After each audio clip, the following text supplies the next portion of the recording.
जरांगेंचं हे सगळं आंदोलन हे पॉलिटिकली मोटिवेटेड आहे. जरांगेंची हिंमत वाढत चालली, त्यांची भूक वाढत चालली, त्यांचं भरकटत चाललं मागण्यांचं. राजेश टोपेंच्या सांगण्यावरून या माणसाच्या घरात असा असा कट ठरला. केंद्र सरकारने एक 103वी घटना दुरुस्ती केली, पण त्यांनी झालं काय, त्याचा आपल्याला परिणाम काय होतील याचा विचार राज्य सरकारने केला होता का? असं काय घडलं 2018 मध्ये की मराठा समाज मागास झाला? नमस्कार, मी Deepak Darade, for the people न्यूजमध्ये आपलं सर्वांचं स्वागत आहे.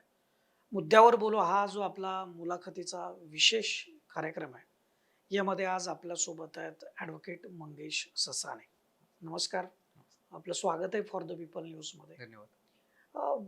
मराठा आरक्षण एका टप्प्यावर आहे आता. खरं तर म्हणजे निर्णायक टप्पा याला म्हणायचं का, या संदर्भामध्ये मतभेद जरूर असतील, परंतु लोकसभा निवडणुकीच्या तोंडावर एक निर्णय महाराष्ट्र सरकारनं घेतला.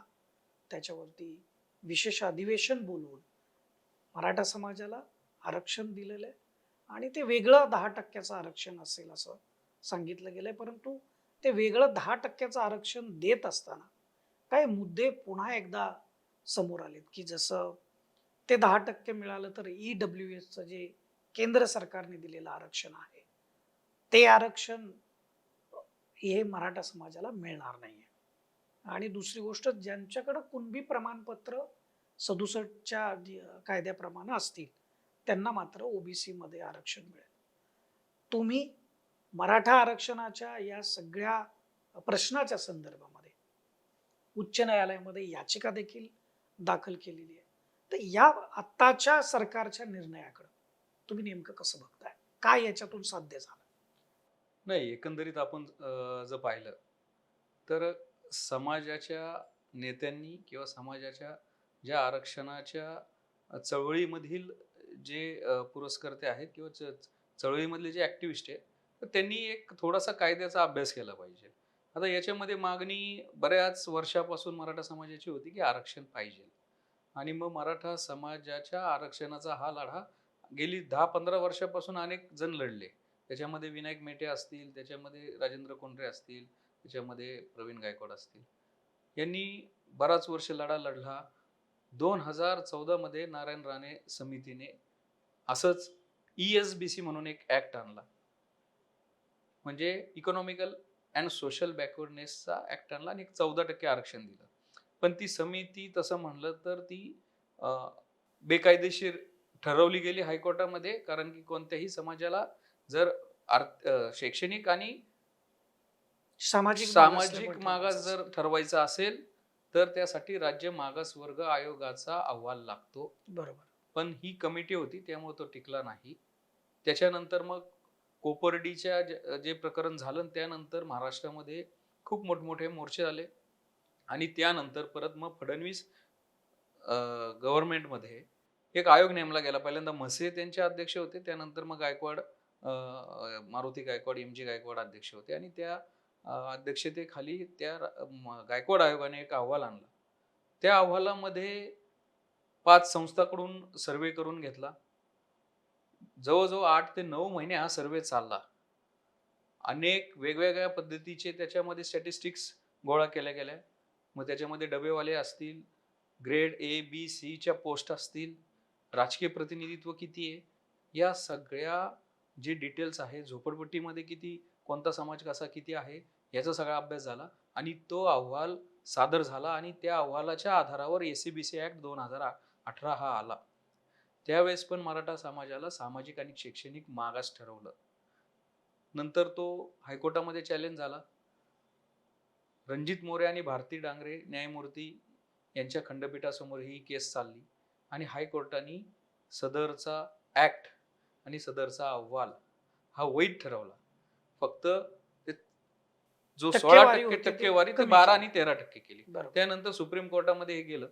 सुप्रीम कोर्टाने जयश्री पाटील विरुद्ध स्टेट ऑफ महाराष्ट्र या खटल्यामध्ये 5 मे 2021 ला हा गायकवाड आयोग त्याचं जे फाइंडिंग होतं की मराठा समाज हा सामाजिक आणि शैक्षणिक मागास आहे हे फेटाळलं आणि डिटेल 500 पानाच्या जजमेंटमध्ये 15 पानं सामाजिक मागास मराठा समाज कसा नाहीये शैक्षणिक मागास कसा नाहीये आणि कसा प्रगत आहे. मग त्याच्यामध्ये हायर एज्युकेशनमध्ये टक्केवारी, MBBS मधली टक्केवारी, त्याच्यानंतर IAS, IPS, IFS, मंत्रालय केडरमध्ये किती प्रतिनिधित्व आहे, हे सगळं त्या निकालामध्ये त्यांनी अधोरेखित केलं. सामाजिक मागासले पण कसं नाहीये, 23 मधले किती मुख्यमंत्री झाले, आत्तापर्यंत जे किती आमदार आहेत, 5,000 असतील किती असतील, त्याच्यामध्ये आत्तापर्यंत मराठा समाजाचे किती आमदार झाले. त्यानंतर ज्या स्थानिक स्वराज्य संस्थांमध्ये किती प्रतिनिधित्व मिळालं, हे सगळं याचा उहापोह होऊन त्या निकालामध्ये स्पष्टपणे त्यांनी नमूद केलं की मराठा समाज हा रुलिंग कास्ट आहे, एक प्रगत जात आहे, त्यामुळे मराठा समाज हा सामाजिक मागास नाही. त्यानंतर परत आता तोच प्रयोग झाला, पण मीन वाईल याच्यामध्ये केंद्र सरकारने एक 103वी घटना दुरुस्ती केली बरोबर. आणि त्या घटना दुरुस्तीने काय दिलं, EWS चा EWS म्हणजे आर्थिक जे दुर्बल घटक घटक आहे त्यांना आरक्षण दिलं. हे EWS चं आरक्षण सुप्रीम कोर्टामध्ये गेलं, पण सुप्रीम कोर्टामध्ये याच्यावर बराच उहापोह झाला आणि EWS चं आरक्षण वैध ठरवलं गेलं. याच EWS आरक्षणाच्या 10% 8.5% लाभार्थी मराठा समाजाचे आहेत. जवळजवळ 85% जो लाभ बेनिफिशरी मराठा समाजाचे विद्यार्थी असतील, नोकऱ्यामध्ये जे EWS मिळलं ते असतील, त्यांनी तो लाभ घेतलेला आहे. आणि ही स्टॅटिस्टिक्स आता मुख्यमंत्र्यांनी सभागृहामध्ये मांडली. त्याच्यानंतर मराठा आरक्षण जी समिती आहे त्याची चंद्रकांत दादांनी पण ही मीडिया समोर मांडली असेल किंवा विधानसभेच्या पटलावर मांडली असेल. तर एकंदरीत EWS चं एक सेक्युअर आरक्षण असताना जे 50%चे कॅप ओलांडून दिलेलं आरक्षण आणि जे कोर्टाने वैध ठरवलेलं आरक्षण असताना परत मनोज जरांगे सारखा एखादा माणूस उठतो, उपोषणाला बसतो आणि त्याला समाजाची साथ मिळते. पण मला एक कळतं की कुठलाही एखादा समाजाचं प्रतिनिधित्व करणारा असेल आणि समाज जर बरोबर येत असेल तर त्यांनी नैतिकता आणि सगळ्यात महत्वाचं म्हणजे कायदेशीर बाजू, त्याच्यामध्ये आधी जे काय कोर्टामध्ये काय झालंय ह्या सगळ्या बाजू पाहून सारासार विचार करून दुसऱ्या समाजाच्या भावना दुखवणार नाही, दुसऱ्या समाजावर अन्याय होणार नाही, दुसऱ्या समाजाला आरक्षणाला धक्का लागणार नाही किंवा त्यांना कुठेतरी प्रतिनिधित्वाला धक्का लागणार नाही, ह्याचा सगळा सारासार विचार करून मागणी केली पाहिजे होती. त्यांच्या हट्टामुळे झालं काय, पहिल्यांदा त्यांनी म्हणाले आम्हाला कुणबी दाखले द्यायचे. मराठवाड्यामधील मराठा समाजाच्या नोंदी सापडत नाहीत कारण ते निजाम स्टेटमध्ये होतं. मग त्यासाठी शिंदे कमिटी बनवली गेली राज्य सरकारकडून, तसे JR निघले. त्यांनी त्या नोंदी पाहिल्या, नंतर म्हणाले की हा शिंदे कमिटीचा जो स्कोप आहे तो महाराष्ट्रापुरता वाढवा, सगळ्या महाराष्ट्रापुरता वाढवला. महाराष्ट्रामध्ये ठिकठिकाणी कॅम्प चालू झाले. त्याच्यानंतर कुणबी दाखले, कुणबी नोंदी शोधणं चालू झालं. नंतर हे जरांगे महाशय म्हणाले की नाही, आता आम्हाला सरसकट, कारण की बऱ्याच जणांच्या कुणबी नोंदी नाहीत किंवा ज्यांच्या सापडतात त्यांनी ऑलरेडी घेतलेलं आहे, म्हणजे विदर्भात असतील, कोकणामध्ये असतील, ऑलरेडी सर्टिफिकेट्स घेतलेत. मग ज्याच्या नाही आहेत त्यांना पण सरसकट द्या. त्याच्यासाठी परत ते उपोषण करणं, उपोषण सोडणं, मग तिथं मुख्यमंत्र्यांनी जाणं, तिथं राजकीय पक्ष प्रमुखांनी जाणं, तिथं उद्धव ठाकरेंनी जाणं, तिथं पवार साहेबांनी जाणं, तिथं राज ठाकरेंनी जाणं, तिथं कॅबिनेट मिनिस्टरांनी जाणं. आणि मग त्याच्यामुळं जरांगेंची हिंमत वाढत चालली, त्यांची भूक वाढत चालली, त्यांचं भरकटत चाललं मागण्यांचं. मग ते म्हणले नाही, आता आम्हाला वेगळं काय आरक्षण नाही पाहिजे, आम्हाला OBC मधनंच आरक्षण पाहिजे. मुळात तर तुम्ही समाजाचा तुम्हाला जर सपोर्ट मिळतोय, समाज एवढा डोक्यावर घेत असेल, तर तुम्ही पण एक सामंजस्याची भावना ठेवली पाहिजे. एक सारासार विचार करून एक जबाबदारीने मागणी केली कायदेशीर पाहिजे. मार्गाने जे कायदेशीर तोडगा मार्गाने निघेल त्या दृष्टिकोनातून खरं तर लढा चालू ठेवला पाहिजे. तर मग झालं असं की मग त्यानंतर ते परत मुंबईमध्ये आले. मग म्हणले सगळे सोयरे आणि गणगोत, कारण की ज्यांचं नाही मग सगळे सोयऱ्यांना द्या आणि गणगोत असे शब्द आम्हाला याचा कायदा पाहिजे. आणि मग राज्य सरकारने काय केलं, 26 जानेवारीला जेव्हा सार्वजनिक सुट्टी असते, रात्री 3 वाजता जरांगेंचं हे आक्रमक आंदोलन की जे राज्य सरकारला येणाऱ्या 2 महिन्याच्या निवडणुकीमध्ये अडचणीचं ठरलं असतं, ते थोपवण्यासाठी असा SC OBC SBC चा जो ऍक्ट अधिनियम 2000 आहे याच्यामध्ये सर्टिफिकेट्स देण्याचा आणि स्क्रुटिनी करण्याचे जे काही नियम आहेत त्याच्यामध्ये ह्या व्याख्या टाकल्या. आता आपण समजून घेतलं पाहिजे की सगळे सोयरे, गणगोत हे ढोबळ शब्द असतात. आपल्या बोलीभाषेत असे बरेच, हा पाहुणा, रावळा, तसे सगळे सोयरा, हे माझं गणगोत, असे ढोबळ शब्द असतात. असे शब्द कोणत्याही ज्या धर्माचे जे लॉ असतील, म्हणजे हिंदू लॉ असतील, पर्सनल लॉ पण त्याला म्हणतो, मुस्लिम लॉ असेल, ख्रिश्चन लॉ असेल, त्याच्यामध्ये असे कोणत्याही प्रकारचे ढोबळ शब्द नाहीयेत. घटनेमध्ये नाहीयेत, कुठल्याही न्यायनिवाड्यामध्ये नाहीयेत, कुठल्याही कॉन्स्टिट्यूशन असेल किंवा विधानसभेमधली डिबेट असेल त्याच्यामध्ये असे कुठले शब्द आलेले नाहीयेत, कुठल्या डिक्शनरीमध्ये नाहीये. असे ढोबळ शब्द त्या मसुद्यामध्ये टाकले आणि मग जरांगेंची हा सगळा जो लोंढा होता, जो सगळा आंदोलनाचा होता, तो मागं फिरवला. पण त्यांनी झालं काय, त्याचा आपल्याला परिणाम काय होतील याचा विचार राज्य सरकारने केला होता का? अजिबात नव्हता. राज्य सरकारने असे शब्द टाकताना ऍडव्होकेट जनरलला विचारलं होतं, लॉ अँड ज्युडिशरीचा ओपिनियन घेतली होती, कॅबिनेटमध्ये याच्यावर चर्चा केली होती, सभागृहामध्ये चर्चा केली होती? नव्हती केली. याचा फरक कसा पडणार आहे, याचा दुष्परिणाम काय होणार आहे? समजा आता मला जर दाखला पाहिजे, प्रचलित पद्धती अशी आहे की मला जर माझ्या जातीचा दाखला हवाय तर माझे पॅटर्नल साईट म्हणजे पितृसत्ताक आणि ब्लड रिलेशन मधले माझे वडील, माझे आजोबा, माझे पणजोबा, माझे खापर पणजोबा, त्यानंतर माझे सख्खे काका वगैरे, यांच्या ज्या 1967 पूर्वीच्या ज्या नोंदी आहेत त्या नोंदीवर जर कुणबी असेल तर मला कुणबी दाखला मिळतो. आता या नवीन जी अधिसूचना ड्राफ्ट नोटिफिकेशननी सगळे सोयरे आणि गणगोताला त्यांची जर कुणबी नोंद असेल तर मला मिळते, असा हा नियोजित मसुदा आहे. आता विषय असा होणार की मला जर पाहिजे आणि माझ्या वडिलांना, आजोबांच्या याच्यामध्ये किंवा खापर पंजोबांच्या जुन्या महसूल रेकॉर्ड मध्ये अशा अशा प्रकारचं कुठलेही कुणबी नोंद नाहीये. तर ह्या जो नवीन आता ही सुधारणा सुचवली याच्या अंतर्गत माझा कोण, सगळा सोयरा किंवा गणगोत, आता ही ढोबळ व्याख्या आहे. हे मी अशा माझ्या चुलत भावाचा, काकाचा, मामाचा असा कुणीही दाखवू शकतो. आणि मग त्यांनी काय करायचं, ऍफिडेव्हिट द्यायचं की हा माझा सगळे सोयरा आहे, हे माझं गणगोत आहे, आणि मग मला तो दाखला मिळणार. मग अख्खा महाराष्ट्रच गणगोत आणि महाराष्ट्रच अख्खा हे झाला. बर, याच्यामध्ये असं आहे की आता आंतरधर्मीय व आंतरजातीय विवाह होतात आहे.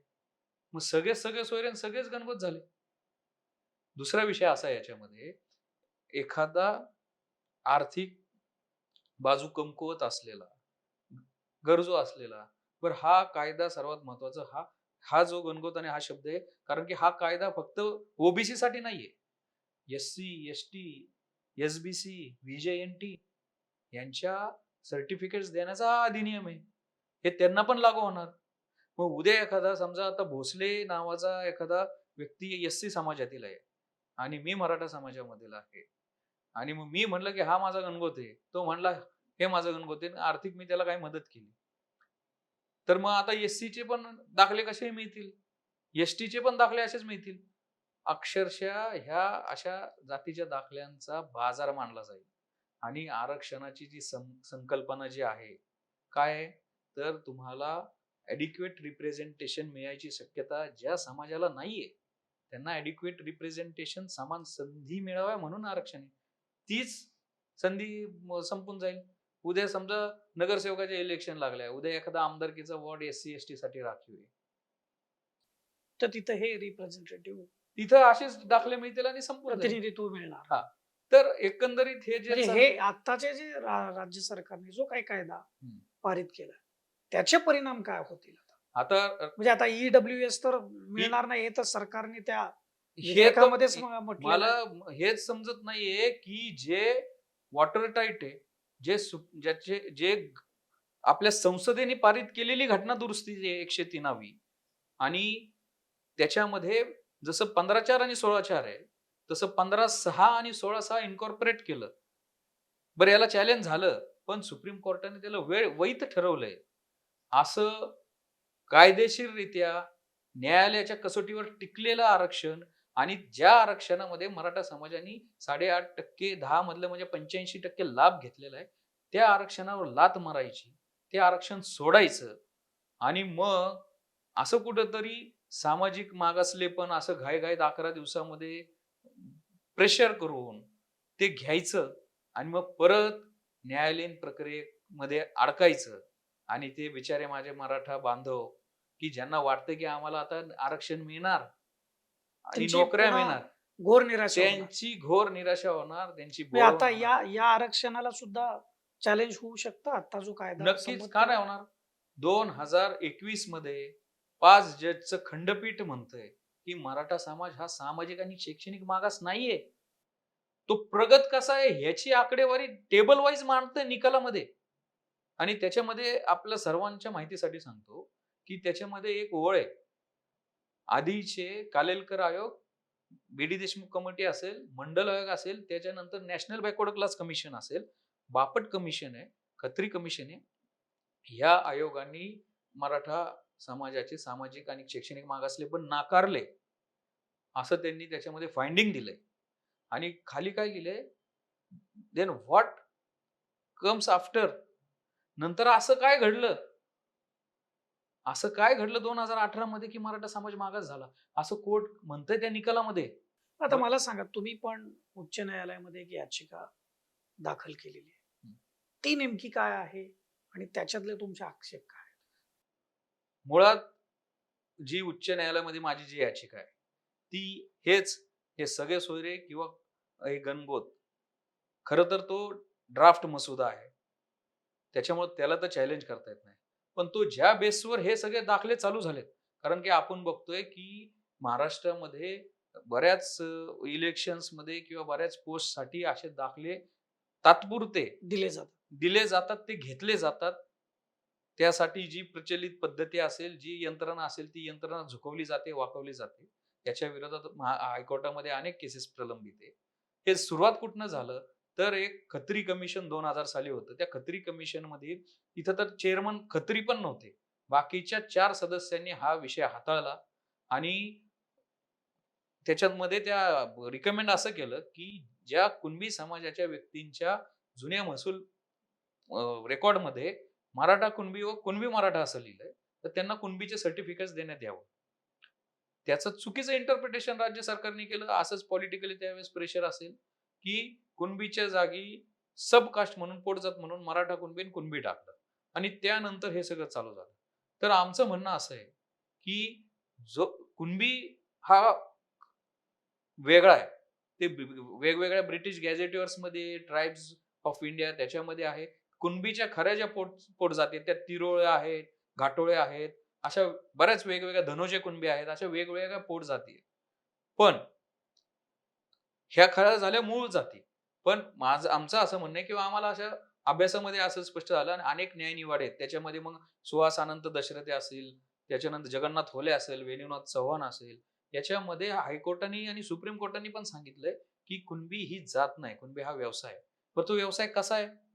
जे प्रिन्सली स्टेट होते, म्हणजे निजामशाही असेल, आदिलशाही असेल, पेशवाई असेल किंवा जे ब्रिटिश एरामध्ये ज्या शेतकऱ्यांना किंवा जे जमिनी सरकारी जमिनी कसत होते किंवा त्या ज्या शाळा असतील ते राजा राजवाड्यांच्या ज्या जमिनी कसत होते, ते कसणाऱ्यांच्या रेकॉर्डमध्ये त्यांना कुणबी म्हणलं जाईल. ओके. आता आमचं असं म्हणणं आहे, की आता हे सगळं जे शिंदे कमिटीने आता सगळे रिपोर्ट्स काढलेत, याच्यामध्ये मारवाडी ज्या व्यक्ती आहेत त्यांच्या जुन्या रेकॉर्डमध्ये आता कुणबी दिसून येत आहे. त्र्यंबकेश्वर नाशिकमध्ये ब्राह्मणांच्या पण जुन्या महसूल रेकॉर्डमध्ये कुणबी नोंद सापडते. वंजाऱ्यांच्यामध्ये कुणबी सापडते. त्याच्यानंतर मातंग समाजाच्या नाशिकमध्ये जुन्या महसूल नोंदीमध्ये कुणबी म्हणून सापडलेलं आहे. त्याच्यानंतर वाणी असतील, म्हणजे विविध धर्मात, विविध जातीमध्ये हे पण कुणबी कुणबी आलंय. नोंद तर मग सापडते. आमचं असं म्हणणं आहे आता, की मग आता सगळे ब्राह्मण झाले, जैन झाले, मारवाडी झाले, जे कसत होते त्यांना होतं. मग आता हे सगळे कुणबी यांना सगळ्यांना कुणबी सर्टिफिकेट द्यायचं, अख्खा महाराष्ट्र कुणबी होऊन जाईल. बरोबर. आणि पुन्हा सगळे सोयरे म्हटलं तर पुन्हा पुन्हा सगळं म्हणजे सगळेच आले. म्हणजे एक हे आहे. आत्ताचं जे सर्वेक्षण झालंय, हं. ते 2.5 कोटी कुटुंबाचं सर्वेक्षण केलं आहे. आणि त्याच्यामध्ये हा सगळा डेटा समोर आल्याचं समोर आहे, म्हणजे आता दिसतंय. आपल्या सगळ्यांच्या समोर आहे. त्याच्याकडे कसं बघतात? नाही त्याच्याकडे तर हे खरंच सगळं मी तेच म्हणतोय, की अशिक्षित जो आंदोलक आहे किंवा जो नेता आहे, त्याच्या ह्या टाईमलाईनच्या त्याच्या या दबावापोटी मराठा समाजाचं केलेली ही फसवणूक आहे आणि हे कोर्टामध्ये उघड होऊ शकतं. 11 दिवसामध्ये 2.5 कोटी घरांचा सर्व्हे करणं, कुटुंबांचा सर्व्हे करणं, कारण की त्याचे जे क्वेश्चनर होता, 180 क्वेश्चन होते त्याच्यात, 180. एका कुटुंबाला विचार करा, 180 प्रश्नाचे विचारणं आणि ते त्या ॲप पुरे करणं, ते ॲप हँग होत होतं. 2.5 कोटी लोकांपर्यंत पोहोचू शकले असतील का? हे नक्कीच संशोधनाचा विषय आहे. हे पण त्यांनी काही सॉफ्टवेअर घेतलं, एनालिसिस करायला एक वेगळी कंपनी नेमली. म्हणजे हा सगळा बाबा काहीतरी एक मलमपट्टी करायची आणि बाबा जरांगे म्हणतात आहे ना, आपल्या सरकारला त्रास नको, इलेक्शन आलेले आहेत, की देऊन टाका. रिपोर्ट घ्या. बरं याला हरकत कुणाची होती? हे आपण आत्ताच एक 10-15 दिवसातलं, एक महिन्यातलं जर आपण चित्र पाहिलं त्या आयोगाचं, तर आयोगाचे अध्यक्ष निरगुडे यांनी राजीनामा दिला. आयोगाचे सदस्य किल्लारीकर असतील, लक्ष्मण हाके असतील यांनी राजीनामा दिला आणि मीडियामध्ये स्टेटमेंट दिलेत, की आम्हाला दबाव होता. या सर्वांचं म्हणणं असं होतं, की कंपॅरेटिव्ह अॅनालिसिस करा.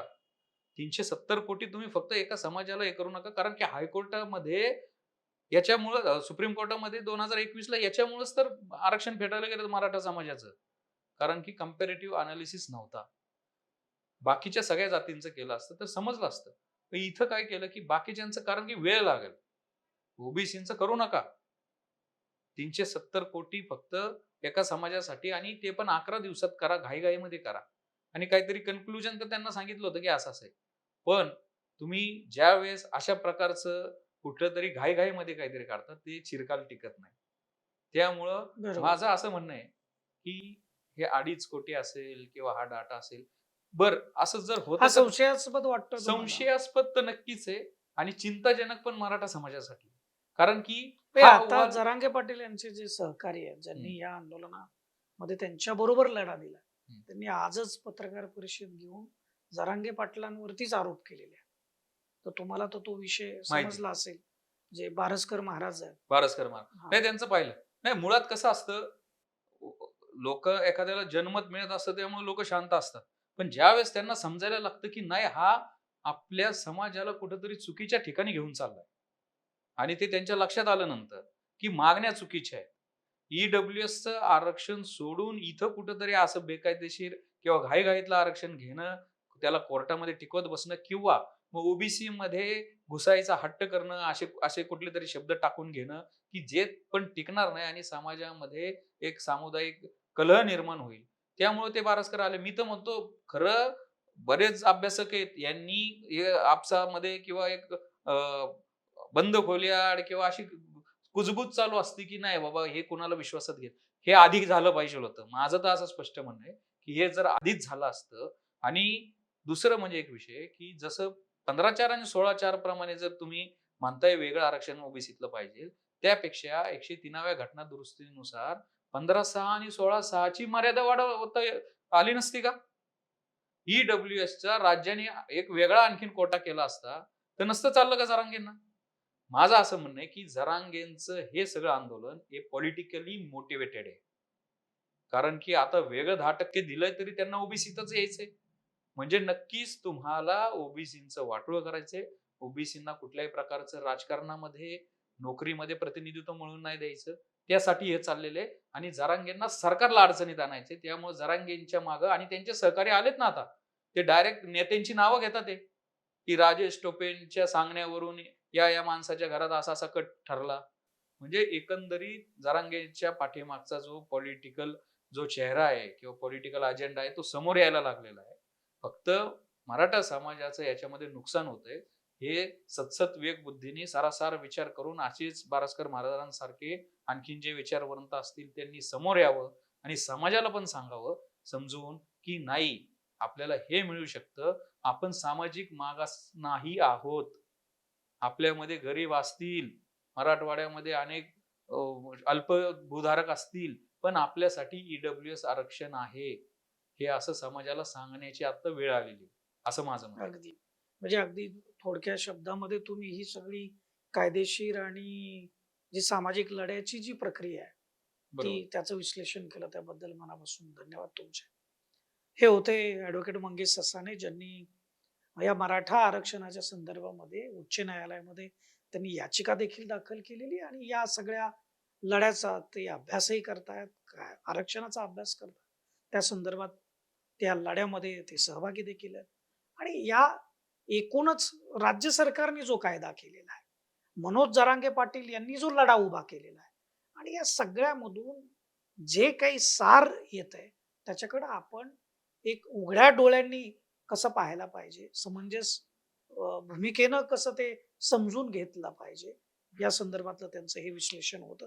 आपल्याला या संदर्भात काय वाटतं ते व्हिडिओच्या खालील कमेंट बॉक्समध्ये आपण जरूर लिहा. आणि फेसबुक आणि यूट्यूबवर जिथं आपण हा व्हिडिओ पाहत असाल तिथं फॉर द पीपल न्यूज चॅनलला आपण सबस्क्राईब करा, फॉलो करा आणि लाईक करा. धन्यवाद.